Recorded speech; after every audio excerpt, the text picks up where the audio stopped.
Hey everybody, what's up?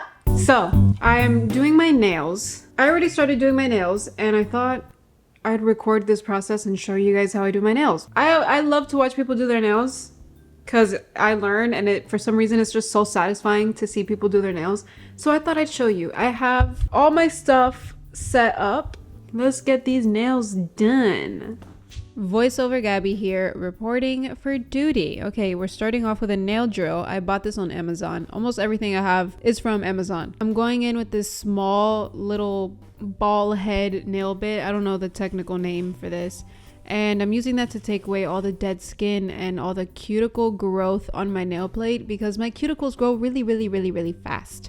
Then I'm going with some nail clippers, and I always dust everything off. Every time I do something, I always make sure that I dust off the extra dust because I'm not fancy and I don't have one of those fan dust collector thingies. I wish I did. I'm sorry, but one of the most satisfying things when doing your nails is your cuticles, and taking off a whole bit of cuticle off, like how you just saw it all came off in one strand, is the most satisfying thing that I ever do when I do my nails. Moving on, we're using a sanding bit now, and we're going on the lowest possible speed. It may look like it's going really fast, but I promise you it's not. I put it on the lowest speed that my machine can go, and I just buffed out my nails so that we can prep for the extensions. So I am doing GelX extensions.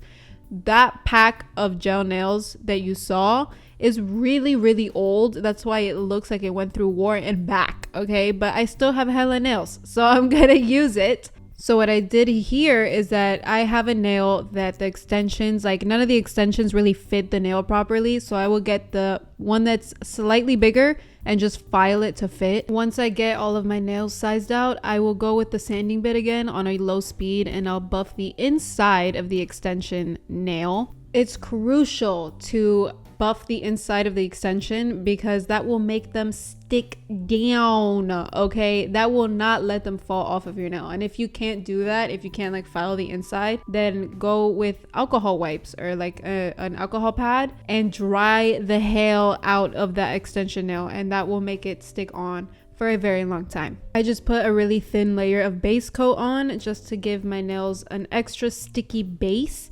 And now is the fun part. This is the most satisfying part other than taking my cuticles out. I put a lot of base coat gel, okay? I don't have hard gel or extend gel. I use old regular base coat gel polish, and it works just the same. So I will drown the inside of the extension nail, or not drown it. You want to put enough. This is where you got to learn with yourself and your own nails. I've been doing this for a while now that I know how much gel my nails need so that it's not like seeping out the sides. You want to be very careful with leaving gel on your skin. Like you don't want to put too much and cure a bunch of it on your skin because that could lead to really bad allergic reactions. And the trick to not having it seep all over your cuticles is you want to apply it at an angle. You can see how I did that there.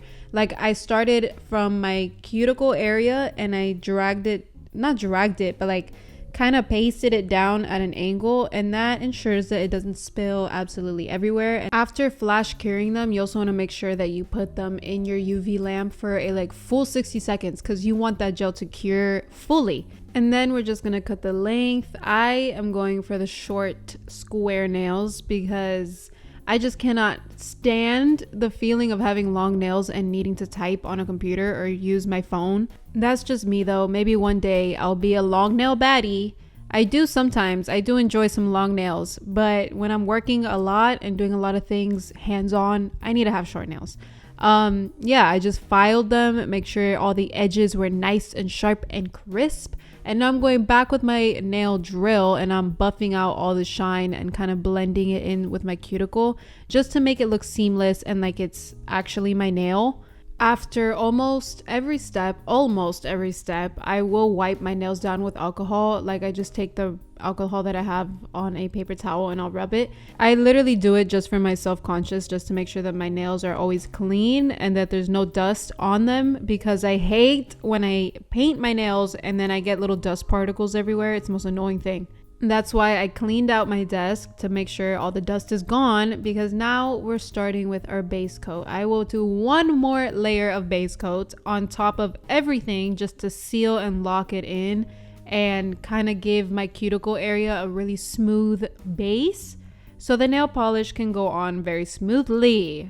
All right, girlies, let's say it together. Where do we all go for inspo? Pinterest. These are the nails that I found. It's very coquette, very cutesy, very spring, very summer.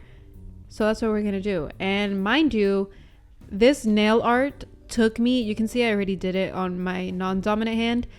It took me maybe about an hour and a half each hand to complete this nail design. Crazy, I know, but that's the luxury of doing my own nails. I get to be a perfectionist and do it exactly how I want to do them. So this is the easiest way I've found to do French nails. I just use a white nail polish and I use the brush straight out the bottle, and I will kind of roughly try and paint on the French. And then with a brush, with a detail brush, which I suggest, if there's one thing that you consider getting when you're doing your own nails, it's a really good cleanup detail brush. It makes all the freaking difference, okay? So I'll literally paint it on, like I'll just try and do the best smile line that I can with the French. And with the detail brush, I will dip it in the alcohol and first clean up the sides so I don't burn myself and give myself an allergic reaction. And then I will clean up the smile line. And it's so easy. You just make sure that the brush has alcohol on it. Make sure it's wet with alcohol. And it cleans it up so easily. Like, I used to struggle so bad with French tips. And ever since I found this method, it does take me really long because, again, I'm a freaking perfectionist. But it's the easiest way. Like, it's the most non-stressful way I've learned how to do French. And if you haven't tried it, I suggest you should. You want to make sure that you cure all of your French tips so they won't go away and they won't move. And now we're doing our nail art. The best part, but the most aggravating part because of how much time it takes to do this. But so I'm using a toothpick actually, because I found that using a toothpick is the easiest way to do the lace effect. And this is why you want to cure your French tips. Every layer that you do, you want to cure it, like flash cure it, like how I'm doing now. And that's the beauty of gel polish. Like, this is why I love doing my nails with gel polish, because I can cure something once I have it perfect, and then I know it's not going to move. And then if I need to reduce a little part, just like how I had to for the lace, it's easy. I just wipe it off with alcohol and that's it. So after the lace part is done, which I kid you not is the longest part, that doing the lace took me probably 45 minutes on one hand. Okay, now we're going in with these 3 colors because we're going to draw the little flowers, the little, it looks like fabric flowers. Like, this looks like un mantel that your grandma would have on the table, you know? And this time I'm going in with a dotting tool, a really small dotting tool, like the smallest dotting tool that I have, because obviously I don't have that much surface space to work with because I did do short nails. And you could use the toothpick if you don't have a dotting tool, or you can also use like a bobby pin. The dotting tool just keeps the nail polish on it. Like, I don't have to re-dip as much as I would have if I were to use the wooden toothpick, because obviously the wood like soaks up the gel. Whatever. Anyway, so I went in with that color, and oh, I didn't cure it. So I did not cure the pink part, because you want the red to kind of blend in with the pink, right? You could cure the pink one first if that's what you want, just in case like you don't want to mess up and wipe everything off. But I find that it looks a lot cleaner, and it just looks a lot more, I don't know the word.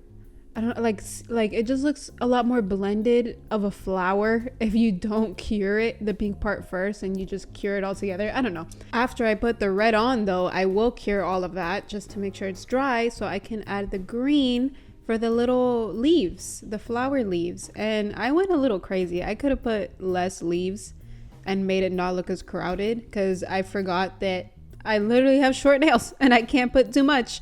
But whatever, they still look cute. It still looks cute. So, and I think this is one of the easiest nail arts that you could do aside from the lace, because adding the little loops for the lace part could be a little difficult. Like, it just takes a lot of time. But the flowers, it's one of the easiest nail designs that you can do, and it'll look so pretty. Anyway, so you want to cure all of that fully. You want to make sure it's fully dry. Put that bitch in there for 60 seconds or more.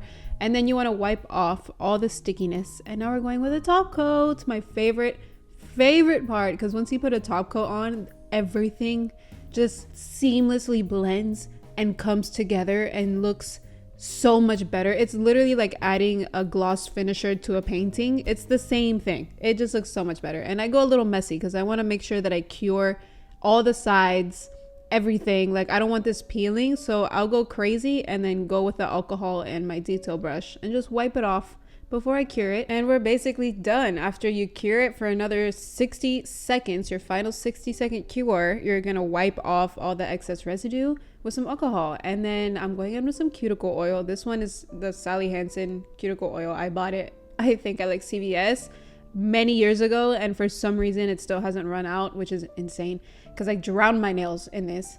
Anyways, cuticle oil. And then I'm gonna go in with any body lotion that I have, and I'm gonna lotion up my hands because I want to give myself a nice pamper experience. Even though I'm at home and I do it myself, I can still pamper myself because we deserve it.